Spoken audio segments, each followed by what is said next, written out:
دور نبی کی بات کرتے ہیں. دور نبی میں حیا کے کیا تقاضے تھے؟ حضرت سیدنا عمر ابن خطاب رضی اللہ تعالیٰ عنہ کا زمانہ ہے.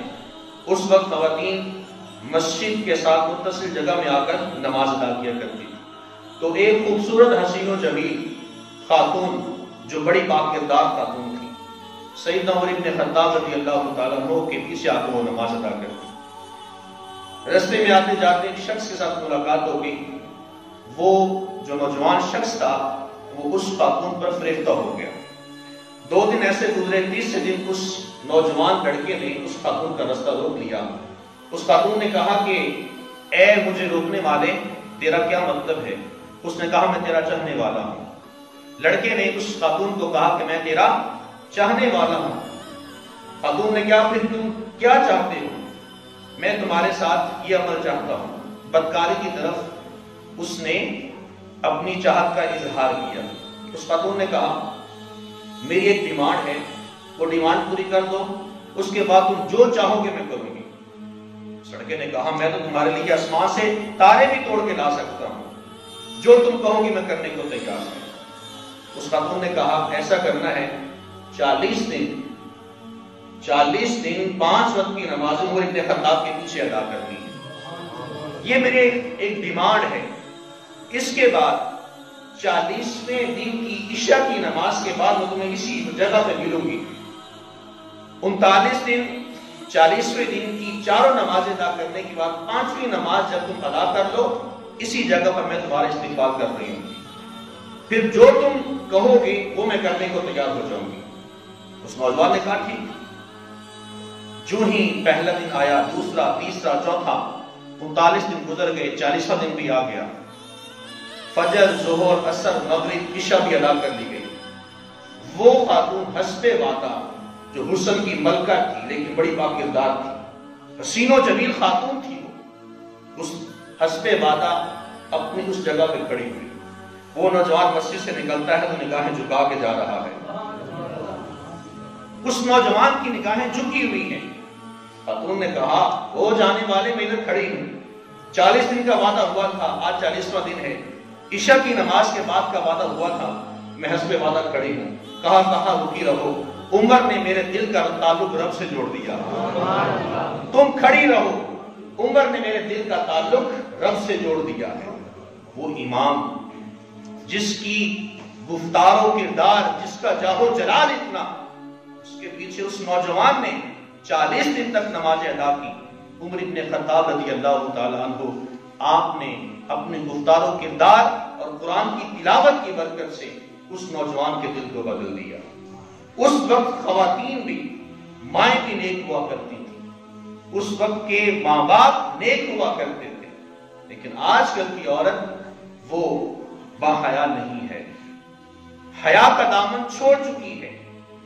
مشرق کو فالو کرنے کے بغیر وہ مغرب کو فالو کرنے کو ترجیح دیتی.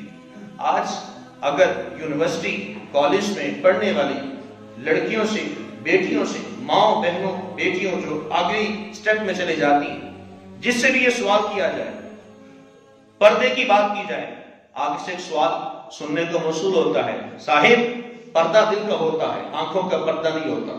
میں کہتا ہوں اگر پردہ دل کا ہوتا ہے، کیا تم اس بات سے زیادہ جانتی ہو کہ رسول اللہ کی اہلیہ سے بھی زیادہ علم رکھتی ہو؟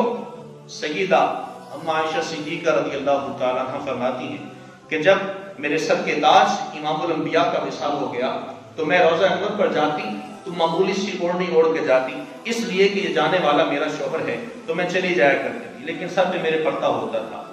تو کچھ عرصے کے بعد میرے والد گرامی حضرت ابوبکر صدیق رضی اللہ تعالیٰ عنہ کا بھی وصال ہو گیا. تو میں معمولی پردہ کر میں جا کر سلام پیش کر آتی، حاضری دی آتی. جب آپ کے ساتھ حضرت سیدنا عمر ابن خطاب رضی اللہ تعالیٰ عنہ، آپ کا بھی مدفن بنا دیا گیا، آپ کا بھی وصال ہوا اور آپ کو آپ کے ساتھ دفن کر دیا گیا، تو اس وقت قسم اٹھا کر ارشاد فرماتی ہیں واللہ، اللہ کی قسم، میں جب سے عمر ابن خطاب کا وصال ہوا ہے اس وقت سے لے کر اب تک معمولی اوڑھنی اوڑھ کر نہیں جاتی، اس قدر اپنے آپ کو لپیٹ کر جاتی ہوں کہ بہت سارے کپڑے میرے اوپر موجود ہوتے ہیں، اپنے آپ کو صحیح طریقے سے لپیٹ کر جاتی ہوں. ارشاد فرماتی ہیں اس لیے کہ مجھے عمر سے حیا آتی ہے، مجھے عمر سے حیا آتی ہے.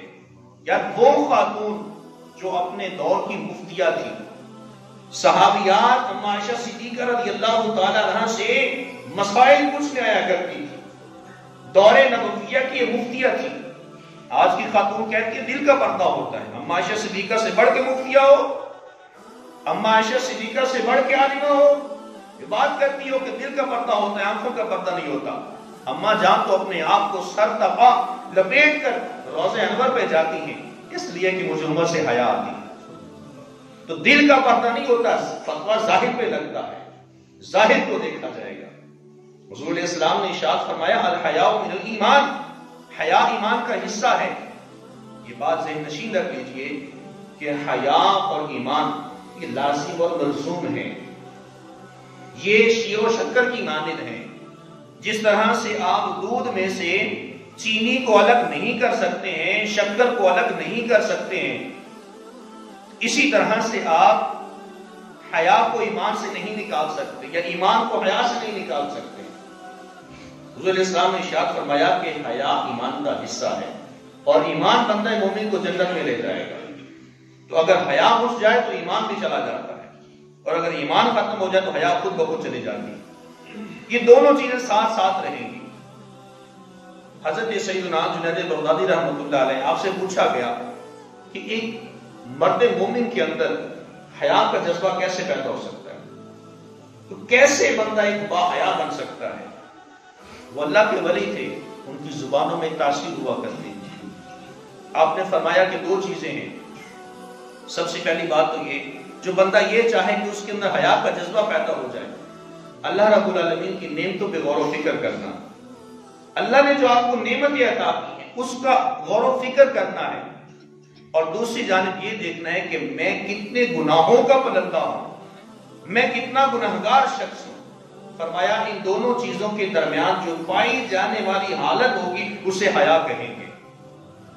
اگر یہ سوچو بچار میں پڑ جاؤ، ایک طرف یہ سوچو کہ اللہ نے مجھے کتنی نعمتیں عطا کی ہیں اور دوسری جانب یہ سوچو کہ میں کتنا گناہگار شخص ہوں، ان دونوں حالتوں کے درمیان جو تیسری حالت کا وجود ہوگا وہ حیا ہے. اور یہ چیز آپ کے اندر حیا کو پیدا کر سکتی ہے. تو حضور نبی کریم صلی اللہ علیہ وسلم کی تعلیمات ہم سے یہ تقاضا کرتی ہیں کہ ہم باحیا نوجوان بنیں، باحیا بیٹیوں کی پرورش اچھے انداز سے کریں. وہ مائیں اور تھی، جب گود میں بیٹا ہوتا تو زبان پر کلمہ طیبہ کا بھی دعا کرتا تھا. تو جب مائیں ام الخیر جیسی تھیں تو بیٹے بھی غوث اعظم جیسے پیدا ہوا کرتے تھے. جب مائیں راستی جیسی تھیں تو بیٹے بابا فرید پیدا ہوا کرتے تھے. جب مائیں فاطمہ جیسی تھیں تو بیٹے حسنین کریمین جیسے پیدا ہوا کرتے تھے. اور مائیں جب اماں آمنہ جیسی ہوتی تھی تو بیٹے امام الانبیاء جیسے پیدا ہوتے تھے. اب کی ماں تو یہ گود میں بیٹا ہے اور نگاہوں کے ذریعے سے ٹی وی چینلز پر تھرتھراتی جسم کو لہراتی خواتین کو دیکھتے ساتھ اپنے بچوں کو بھی اسی انداز سے لوریاں دے رہی ہوتی. بہترین لوری وہ کلمہ طیبہ کا ورد تھا، لیکن وہ چیزیں چھوٹ گئی. آپ کیسے کہہ سکتے ہیں کہ میری اولاد نیک بن جائے؟ جناب نہیں بن سکتی، آپ نے بنیاد ہی غلط کی ہے. کلمہ طیبہ کا ورد یہ کہا گیا افتحوا صبیانکم بقول لا الہ الا اللہ. حضور علیہ السلام نے فرمایا تھا اپنے بچوں کی زبانوں کو کھولو تو لا الہ الا اللہ کے ورد کے ساتھ کھولو. سب سے پہلے ان کو اللہ رسول کا نام بتاؤ.